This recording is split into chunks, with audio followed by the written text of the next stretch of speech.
11. 1975 Holden Kingswood 308 V8. The name Kingswood might sound a bit funny today, but back in 1975, this was actually the best-selling car in Australia. And for its time, it was genuinely impressive. The 308 cubic inch V8 from the HJ series, essentially Holden's 5.0 liter block, produced around 180 horsepower in its standard form, which was well above average for that era. With an automatic transmission, performance became a bit more modest, with 0 to 60 miles per hour coming in at around 8.5 to 9 seconds. But what puts the Kingswood on this list isn't just its performance. It's the context. How can the same engine be transformed across different platforms in the same era? This car was the starting point for that idea. It was built for families, built for hauling cargo, built for farmers. But that engine, it deserved more. Number 10, 1976 Ford Falcon XB302 V8. The XB Falcon is the body that would later become the legend of Mad Max, though not in the 302 version we're talking about here.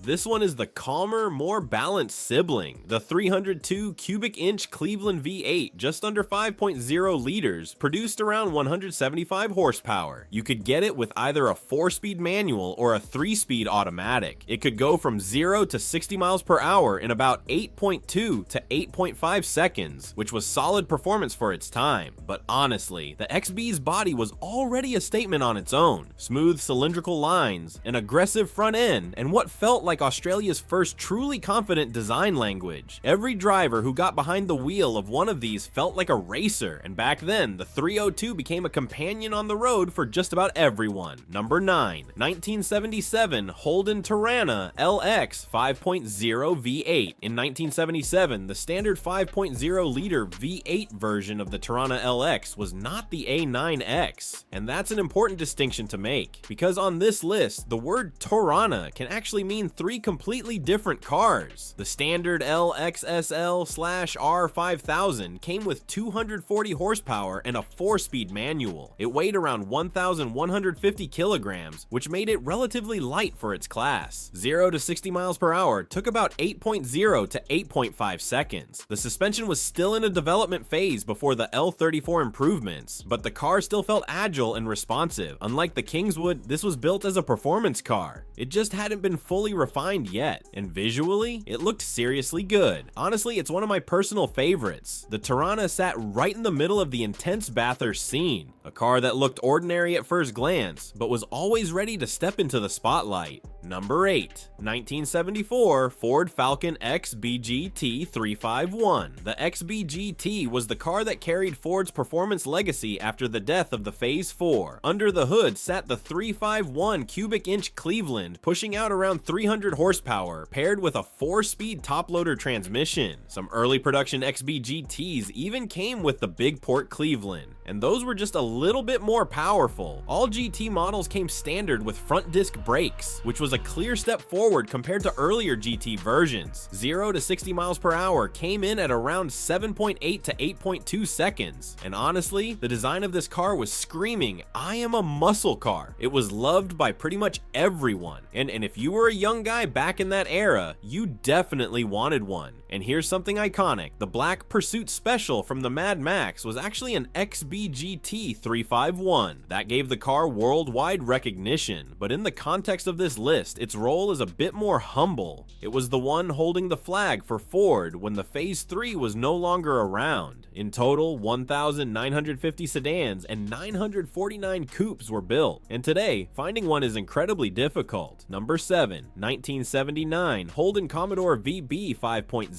When the VB Commodore was introduced, it completely reshaped Australia's car scene. This wasn't the big, heavy successor to the Kingswood. It was smaller, more European-inspired, built on a totally different philosophy, but the 5.0 liter 308 V8 was still there under the hood, and honestly, that alone made it worth buying, because from the outside, it didn't even look like a muscle car. The 1979 VB 5.0 produced around 180 to 200 horsepower and was typically paired with an automatic transmission. 0 to 60 miles per hour came in at about 7.7 8.7 to 8.0 seconds. The Commodore would go on to become one of the longest running and most important names in Australian automotive history, but these early years, they were both promising and incomplete. Holden hadn't fully managed to transfer the racing technology it developed during the Terraina program onto this new platform. Not yet. Number 6, 1974, Holden Monaro GTS 350. The HJ series Monaro came from a time when Holden was still putting the American-sourced 350 cubic inch Chevrolet V8 into an Australian body. The second generation Monaro, which started with the HQ in 1971, had already detuned that engine down to about 275 horsepower. In 1974, the HJ replaced the HQ. The exterior design became a bit sharper, more refined, and honestly, this is one of my personal favorites. The interior also became more refined, and everyone wanted to sit in the driver's seat of this thing. 0 to 60 miles per hour came in at around 7.0 to 7.5 seconds. By this point, it was no longer at the absolute peak of the performance race. The Terraina L34 was coming, and the Monaro's role was starting to change. But the appeal of this car was different. Big, usable, straightforward power. If there's ever been a car that truly fit the definition of a gentleman's muscle car, it was this, and it marked one of the last truly striking years of the Monaro GTS line. Number 5, 1977 Holden Terraina, a 9X hatchback. Let's clear something up first. The commonly repeated 0 to 60 time of 6.5 seconds for this car is actually a myth. Real-world road tests showed figures closer to 7.0 to 7.2 seconds to 60 miles per hour, and that doesn't make the A9X a bad car, quite the opposite. In 1977, Holden quietly produced just 405 Terraina A9X units, with almost no advertising at all. Out of those, 305 were sedans, and only 100 were hatchbacks. And for this list, the hatchback is the one that really matters. It was lighter, more compact, and built with one goal in mind, winning Bathurst. Under the hood, it produced around 161 kilowatts, that's roughly 215 horsepower, and 400 newton meters of torque, paired with a setup that finally introduced four-wheel disc brakes, a first in Holden's history. Peter Brock drove this car to victory at the 1978 and 1979 Bathurst 1000. In 2021, one hatchback example went up for auction with an expected price of 1 million Australian dollars. Only 100 were ever made, and today, maybe 50 to 60 of them are still around. Number 4, 1975 Holden Terraina SL/R 5000 L34.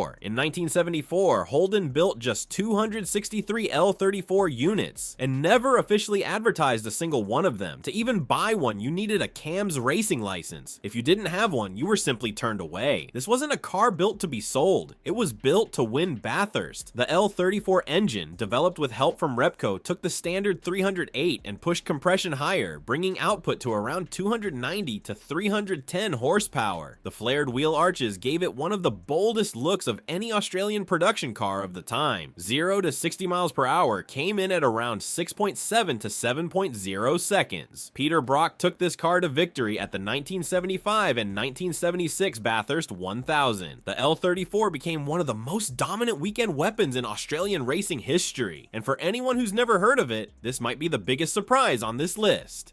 Number 3, 1970 Ford Falcon XWGT 351. Technically introduced in 1969, but reaching its peak in the 1970 model year, the XWGT was Ford Australia's declaration of war against the XU1. It came with a 351 Cleveland V8, producing around 300 horsepower, paired with a 4-speed top-loader transmission and a limited slip differential. 0 to 60 miles per hour took about 6.1 to 6.5 seconds. In total, 2,287 XWGTS and 662 XWGTHOS were produced. This was Ford's first serious answer to Holden Monaro's dominance on the track. The driving dynamics still carried a bit of that old school 1960s feel, but the engine itself was seriously powerful. Top speed sat around 130 to 135 miles per hour, making it one of the fastest Australian cars of its time. The Subaru badge and those black side stripes made sure you couldn't miss it on the street. Every XW GT felt like it was leading directly into the GTHO Phase 1 era. Number 2, 1971, Holden Monaro GTS 350 HG. The HG Monaro we're talking about here was the last first-generation Monaro to carry the full power version of the Chevrolet 350. With the next generation, that engine would be detuned. But in 1971, the HG was still at full strength, 300 horsepower, a 4-speed manual, and around 380 pound-feet of torque.